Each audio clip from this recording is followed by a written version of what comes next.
이 비즈니스 모델은 한 20년, 30년 정도 연구가 계속 돼 가고 있는 것 같아요. 예전에는 그냥 비즈니스 전략, 이렇게 얘기를 많이 했었지만, 비즈니스 모델이란 용어가 나오기 시작한 거는 2000년 전후반입니다. 티먼스 입장에서도 전에 한번 살펴봤었습니다만, 오퍼튜니티, 기회라는 개념하고 리소스, 그다음에 팀, 파운더, 이런 조직력들이 같이 밸런스가 잘 맞아야 새로운 비즈니스를 구현하기가 편하다라고 지금 좀 포괄적으로 설명을 하셨었는데, 이후에는 뭐 물류가 필요하다, 또는 거래하려면 커뮤니케이션 채널들이 좀 확보가 돼야 한다. 뭐 기술이 좀 들어가서 좀 혁신적인 경제적 성과를 만드는 게 필요하다. 뭐 이런 얘기를 하다가 오스왈더가 결국은 2010년 정도에 음, 논리적으로 좀 설명할 수 있어야 되고, 그 논리적인 설명을 조직적으로 구현할 수 있어야 한다. 조직이 없이 아이디어만 얘기하는 건 그거는 그냥 아이디어다. 조직은 있는데 뭘 할지 모르는 거, 그건 말이 안 된다. 목표가 없는 거니까. 그래서 조직을 놓고 어떻게 수익을 만들어 가는 건지 논리적으로 설명할 수 있는 것. 그것이 비즈니스 모델이다. 라고 정의를 해서 첼스 브로우가 이제 오픈 이노베이션 얘기할 때 외부 자원들을 이용해서 빨리 구현하는 거 뭐 이런 얘기를 했었는데, 그 이후에 비즈니스 모델이라는 용어로 모든 단어들이 다 흡수돼 가고 있는 것 같습니다. 예전에는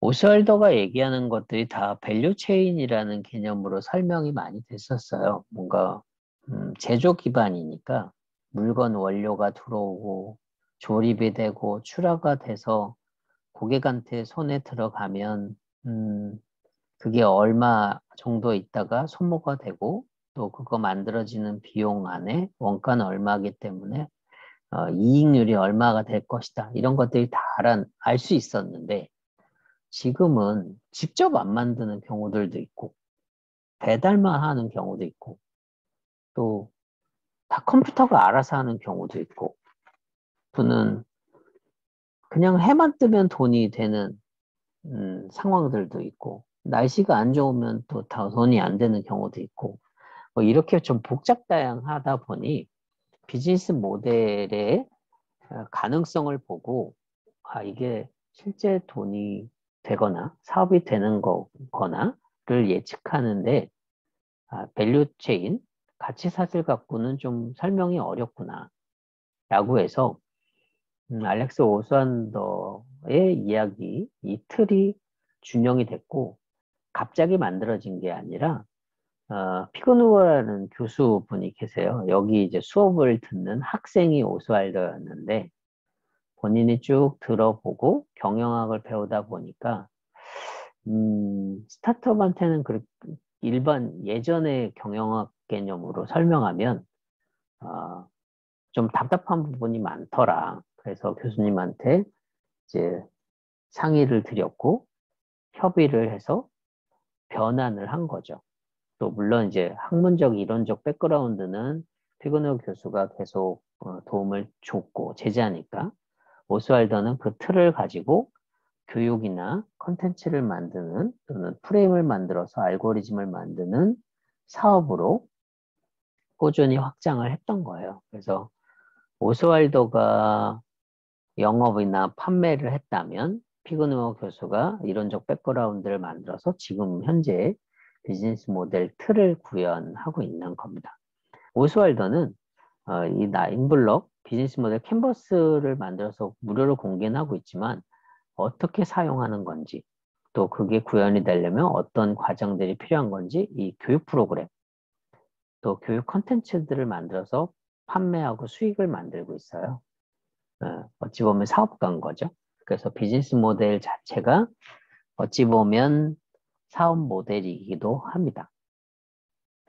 그러면 이제 우리 생활 속으로 한번 쓱 가져와서 비즈니스 모델들이 어떻게 바뀌는지 좀 보면, 농기구들 이런 것들을 보면 비즈니스 모델 예전 방식으로 제조업 방식으로 보면 누가 쓰나요? 그럼 농부. 그럼 픽스잖아요. 근데 농사를 짓는 사람이 아니면 농기구는 저랑 아무 관련이 없는 거죠. 그런데 비즈니스 모델을 좀 바꾼다면, 예전에 농부 그러면 할아버지, 할머니, 뭐 큰아버지 이런 이미지들이 강했다면 청년 농부 이렇게 되고 나니까 음, 농기구도 나름 패셔너블하기를 원하는 분들이 많아진 거예요. 핑크색 호미가 있으면 좋겠다. 또는 어, 피부가 타면 안 되니까 선크림, 선블럭으로 얼굴을 좀 거슬리지 않게 하려면 체형 모자가 좀 컸으면 좋겠다. 모자의 챙이 좀 컸으면 좋겠다.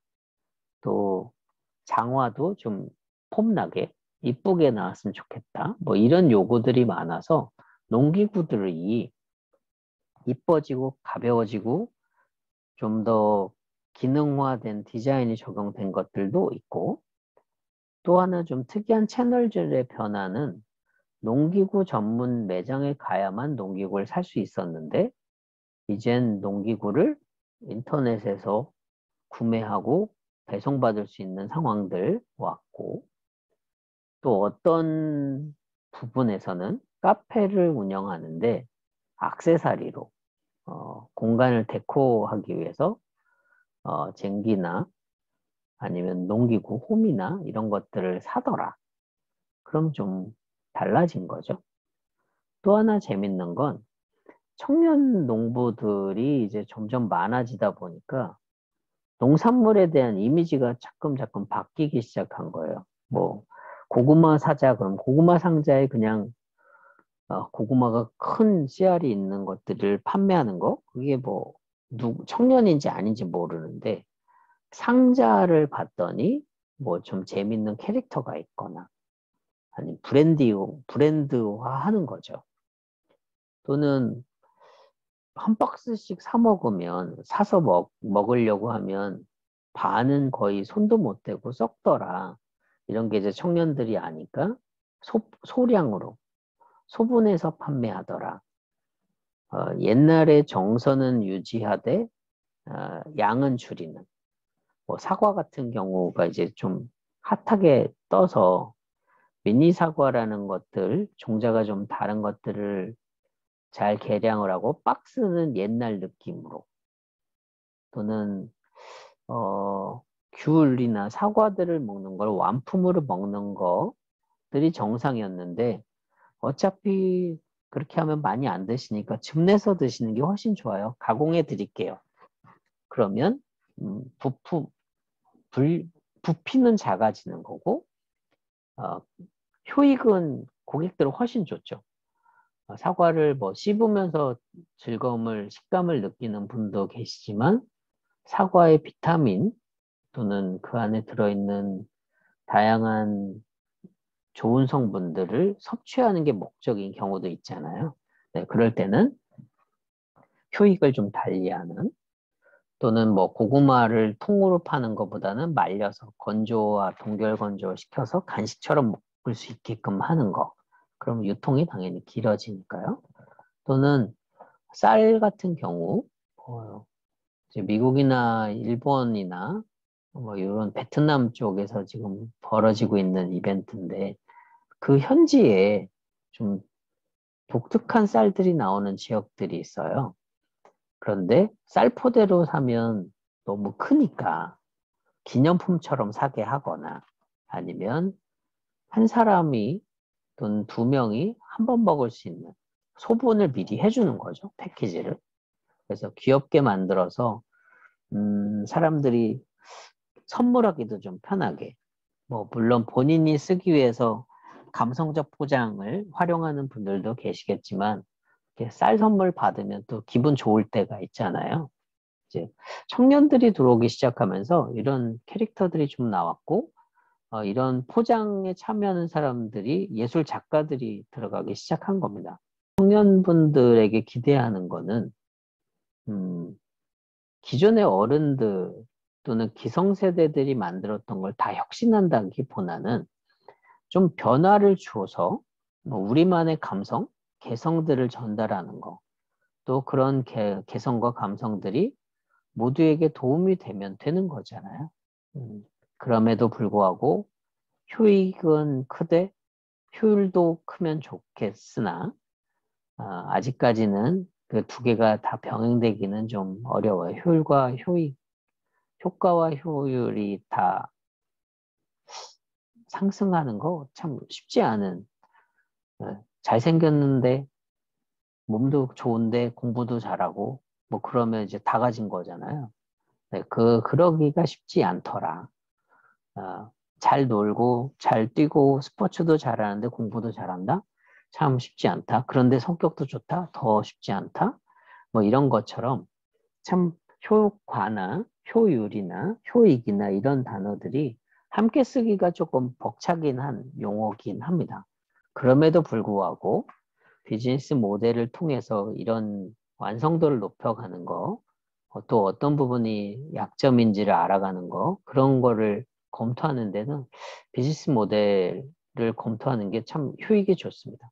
스타트업들 중에 예전에는 천천히 성장하는 것들이 뭐 일반적이었는데, 뭐 설립하고 3년 있다가 무슨 일이 벌어질 거고, 뭐 8년 있으면 상장할 수 있을 거고, 한 15년 되면 사업 아이템들이 좀 저물 테니까 사업 전환을 해야 되고 이런 게 루틴이 있었는데 요즘 스타트업은 그런 게 예상이 안 돼요.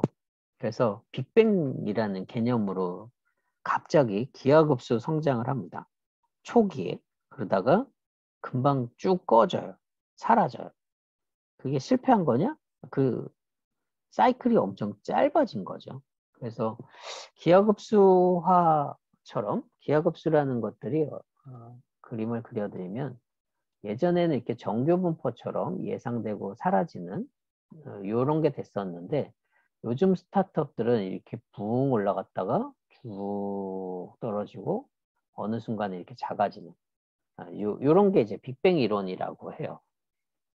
근데 이런 것들이 정보가 엄청 많거나 또 무료로 주는 것들이 되게 많아졌는데 앞서 얘기했던 것처럼 음, 가격, 거래 항목이 화폐가 아닌 경우들도 많아졌다라는 것들이 이제 팁입니다. 정보, 무언가로 대체할 수 있는 것들이 있는데 그게 마치 무료로 인식이 되는 거죠. 그다음에 파괴적의 혁신, 기존의 방식이 아니라 좀 다르게 가겠다. 뭐 이런 것들이 좀 특이하게 표준이 되어 가고 있고 해당 분야의 전문가 말을 믿으면 다 되던 시대가 있었는데 그건 이제 전문가는 이 정규분포 전체를 알고 있기 때문에 전문가잖아요. 근데 빅뱅은 전체 이 뒷부분은 알 수가 없어요. 다 이 앞부분에서 다 터지는 거거든요. 그러니까 전문가의 이야기 갖고는 빅뱅에 대한 개념들이 예상이 잘 안 되는 또 5년 계획을 해야 뭐 1년, 2년, 3년, 4년, 5년 뭐 이렇게 해서 정규분포 했었다면 지금 빅뱅에서는 그런 게 참 어렵죠. 그래서 장기화하지 못하는 것들도 요즘에 딜레마기도 하고 고민해야 될 숙제가 되기도 합니다.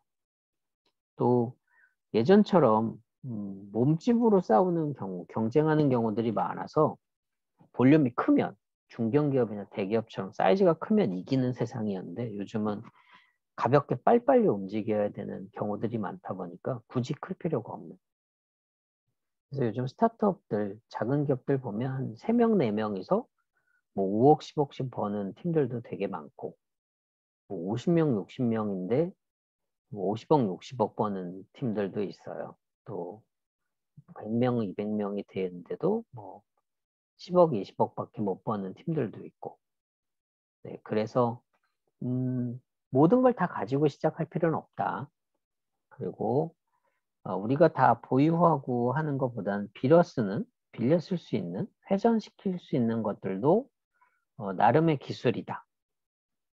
그리고 우리 것만을 보호하기 위해서 폐쇄적인 혁신을 하는 경우들도 많은데 오픈을 통해 가지고 우리가 못 풀었던 문제들을 같이 풀어갈 수 있는 경우들도 많기 때문에 기존에 배웠으나 배운 내용들을 좀 반대로 하는, 어떻게 보면 청개구리식 방식, 사고방식들이 성공의 요인이 되는 경우들도 종종 있습니다. 모두가 그런 건 아니죠. 그래서 많은 학자들이 고민하고 있는 것 중에 좌뇌와 우뇌를 좀 이렇게 하이브리드처럼 사용하는 것들이 필요하다. 그래서 공학자지만 약간 인문적인 사고를 가지고 있는 사람들, 또는 인문적 사고를 가졌지만 기능에 대해서 굉장히 발달되어 있는 사람들. 어떻게 보면 앞서 얘기했던 다 가진 사람들이잖아요. 아이디어도 좋은데, 놀기도 잘하는데, 공부도 잘하고, 논리적이고, 그 와중에서 착하고, 돈도 잘 벌고, 이런 상황들이 된다는 건 알아요. 참 비현실적인 접근 방식이긴 하지만, 그런 사람들이 조금 더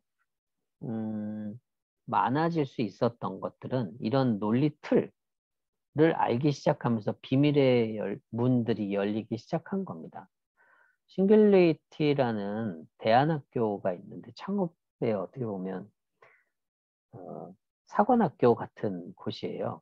네, 거기서 초대 상임이사를 가졌던 이스마일이라는 사람이 아이디어하고 스케일, MTP, 어찌 보면 뭔가 가치를 변환하는 것들, 이런 것들을 좀 살펴보면 기회의 요인이 좀 바뀐다라고 하고 있어서 혹시라도 IT 쪽 또는 기하급수와 관련된 사업들을 준비하고 있거나 창업을 준비하고 있는 분들이 계시다면 기하급수 시대가 온다라는 책을 한번 읽어보시기를 권장드리고 싶습니다.